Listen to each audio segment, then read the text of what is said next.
Stock మార్కెట్లో invest చేసి మీ డబ్బులు డబుల్ చేసుకోవాలనుకుంటున్నారా? సుందరరామిరెడ్డి గారి లైవ్ సెమినార్ కి అటెండ్ అవ్వండి.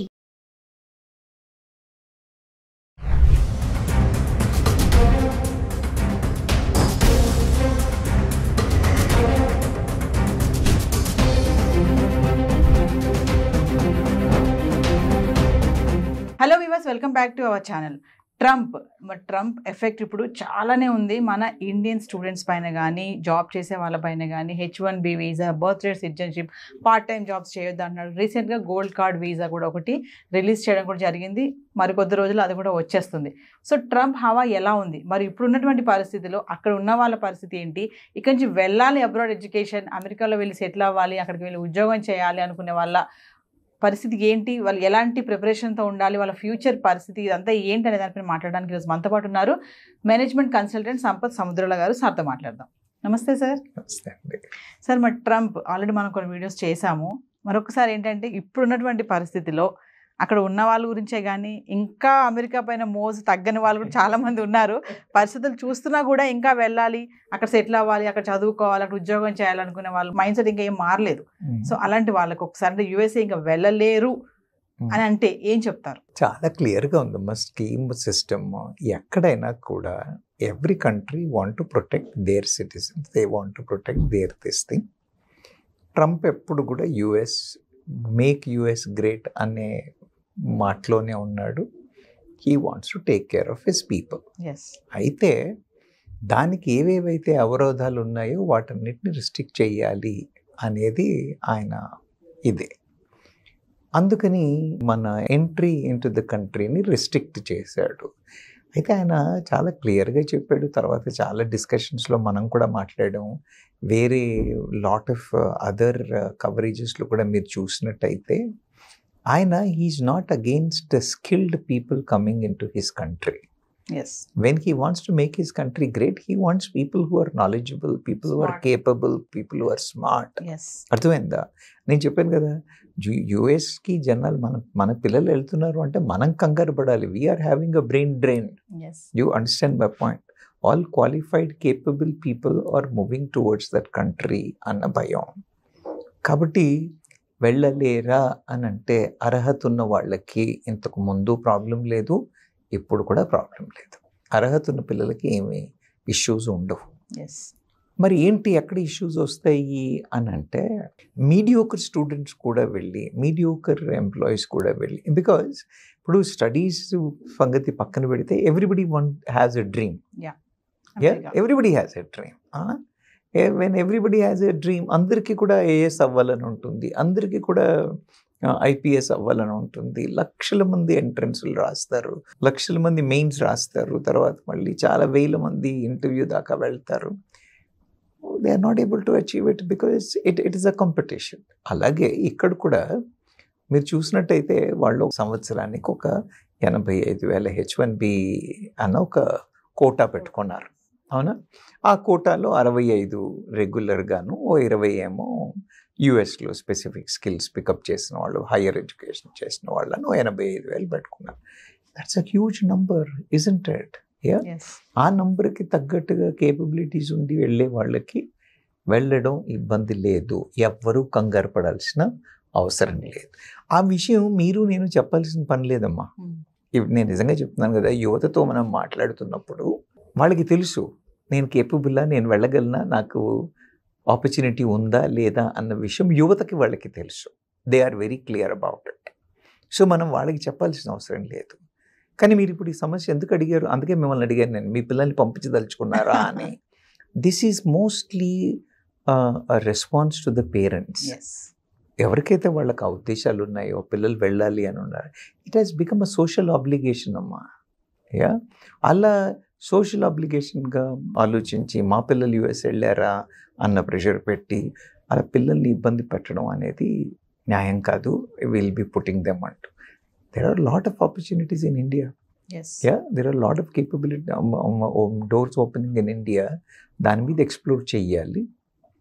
అందుకని వెళ్ళడం వీలవ్వదా అని అంటే ఖచ్చితంగా వీలవుతుంది. వాళ్ళు మార్చరమ్మా. నేను ముందు కూడా చెప్పాను, మనకంటే ఎక్కువ వాళ్ళకి మన పిల్లలు అవసరం. వాళ్ళు దోచుకుపోతున్నారు మన పిల్లల్ని. You understand my point. నేనైతే అదే చెప్తాను. నేను ఎడ్యుకేషన్ అంటే నేను వెళ్ళాల్సిన టైంలో బ్రెయిన్ డ్రైన్ అని పేపర్లలో విపరీతంగా మనం ఇప్పుడు సిఇఓలుగా ఉన్నారు వాళ్ళందరూ వెళ్ళే రోజుల్లో India was worried about the brain drain. You understand. ఇవాళకి కూడా అదే, మనం మంచి పిల్లలు ఎందుకు వెళ్ళాలి? They can do great things here. So that is one thing. ఎవరైతే వెళ్ళకపోతున్నారో why should we target only అదొక్కటే ప్రపంచం కాదు కదా, అవునా కదా?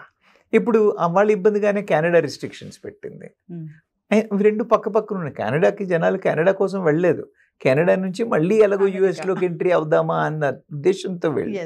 So those things have created a complication. మనం లాస్ట్ టైం ఒకసారి మాట్లాడాం, అద్దెలు పెరిగిపోయాయి, చాలా ఇబ్బందులు వచ్చాయి అని కెనడాలో. మరి అలా అయితే ఇంకా యూరోపియన్ మార్కెట్లో యూరోపియన్ కంట్రీస్ ఎన్ని లేవు where the opportunities are great, the probabilities are great. Australia ఉంది, న్యూజిలాండ్ ఉంది, జర్మనీ ఉంది. There are so many opportunities for people. So I don't think they should be worried about. ఒకవేళ India కాదు మేము బయటకే వెళ్ళి చేయాలి అని అనుకుంటే యుఎస్ ఒక్కటే కాదు అలా అని చెప్పేసి యుఎస్కి వెళ్ళడానికి అవకాశాలు లేవు అనేవి లేదు. The only thing they should have that kind of a skill set. You need to be on the top. A creamy layer only can go.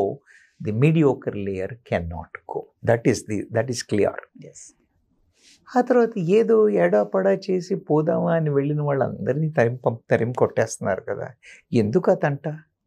You understand my point? So I don't suggest people who are not as a cream to have that kind of ambition. అలాంటి ఆలోచనలు పెట్టుకోకుండా వాళ్ళకు ఒకవేళ బయటకు వెళ్ళాలి అని అంటే skill సెట్ని కొంచెం ఇంప్రూవ్ చేసుకుని, అదే అయితే జర్మనీ లాంటి కంట్రీకి వెళ్ళాలి ఏంటంటే లాంగ్వేజ్ నేర్చుకోవాల్సిన అవసరం ఉంటుంది, అవునా కదా? ఇంగ్లీష్ స్పీకింగ్ కంట్రీస్ కాకపోతే లాంగ్వేజ్ నేర్చుకోవాల్సి ఉంటుంది. But otherwise I don't think there is any issue about it. ఒకవేళ వెళ్ళాలి అని అనుకుంటే చెప్తున్నాం కదా, పికప్ గ్రేట్ స్కిల్స్.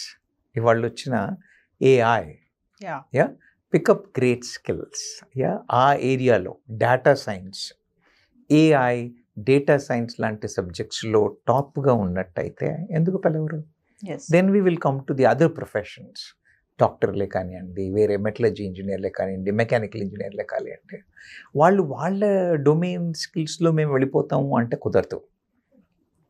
కండిషన్ మారింది. అక్కడ వాళ్ళకి అక్కడే కాదు, ఇక్కడ మన దేశంలో కూడా they have to upskill themselves, pick up AI, pick up this kind of advanced skills which can help in their domain.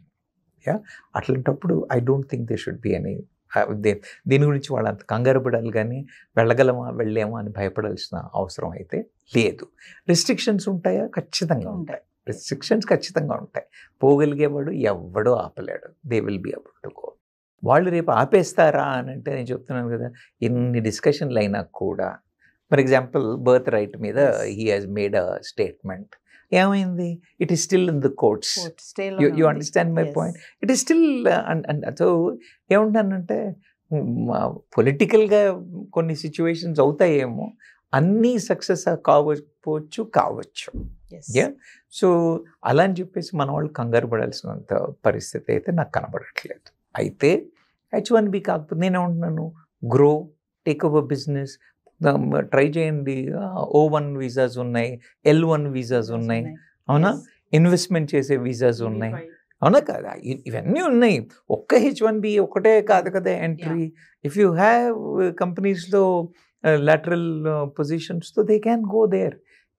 The only thing అప్పుడు ఏమవుతుంది అని అంటే పర్మనెంట్గా మైగ్రెంట్ అయ్యే పరిస్థితులు ఉన్నాయా అంటే వాళ్ళని ఆలోచించుకోవాల్సిన సిచ్యువేషన్స్, ప్లాన్ చేయాల్సిన సిచ్యువేషన్స్, మనం ఎంత కాంట్రిబ్యూట్ చేస్తున్నాము, how desperate they are to have us in their country, how desperate we are to go there అన్న దానికంటే how desperate the companies there, the conditions there are in favour of taking this people and keeping them అనేది. అంటే sir ఒక విషయం చెప్పండి sir, అంటే మన వాళ్ళు ఇక్కడ టాలెంట్స్ లేక, ఇక్కడ ఉద్యోగాలు రాక, వచ్చే సరిపోక అన్నీ అమ్ముకొని కానీ లోన్స్ పెట్టుకొని కానీ అక్కడికి వెళ్ళి ఏదోలాగా బతికేద్దామని ఒక్క ఎయిమ్ తోటి వెళ్తున్నారు అంటే ఏం చెప్తారు? అలా కాదు, అలా కొంతమంది అందరూ అలా వెళ్తున్నారని అనుకోను నేను. అంటే క్రీమ్ లేయర్లో కూడా చాలామంది ఇండియాలోనే ఉండేసి మేము గొప్పగా చేసుకుంటాం, మేము ఈ కంట్రీ వదలం అన్న వాళ్ళు కొందరైతే ఎస్ అదొక సోషల్ ఇది స్టేచర్ లాగా Stature. అయిపోయింది. మా పిల్లలు కూడా యుఎస్కి Phobia. పోయారు అన్నట్టు. అలా అవ్వడం చేత పిల్లలు వెళ్తున్నారే తప్పితే అదేంటి మళ్ళీ పేరెంట్స్ పుషే టు సమ్ ఎక్స్టెంట్. ఓకే, లేదా పియర్ ప్రెషర్. వాడు వెళ్ళాడు, మా బావ వెళ్ళాడు నేను వెళ్ళాలి, మా తమ్ముడు వెళ్ళాడు నేను వెళ్ళాలి, మా ఫ్రెండ్ వెళ్ళాడు నేను వెళ్ళాలి అన్న పియర్ ప్రెషర్ కొన్నిసార్లు ఈజ్ ట్రబ్లింగ్. కానీ ఇక్కడ ఉండలేక పరిగెడుతున్నారు అని, ఇక్కడ దొరక్క దే ఆర్ గోయింగ్ అని నేను అన్నాను. సో ట్రంప్ అయితే మాత్రం టాలెంటెడ్ స్మార్ట్ గా ఉన్న వాళ్ళకి ఎప్పుడు కూడా అవకాశాలు ఉన్నాయని చెప్తున్నారు. ట్రంపే కాదమ్మా, వాళ్ళకి అవసరం, అవసరం, వాళ్ళకి అవసరం. నాలెడ్జ్ ఉన్న పిల్లలు, కాంట్రిబ్యూట్ చేసే యువత వాళ్ళకి అవసరం. They will always welcome them. కనీసం డికేడ్ 2 decades అన్నా I think they will welcome. ఆ తర్వాత రోజులు ఎలా ఉంటాయో తెలియదు కానీ ఇంకో 10-15 ఏళ్ళు 25 ఏళ్ళ వరకు I don't think there will be any issue. Thank you sir. Thank you.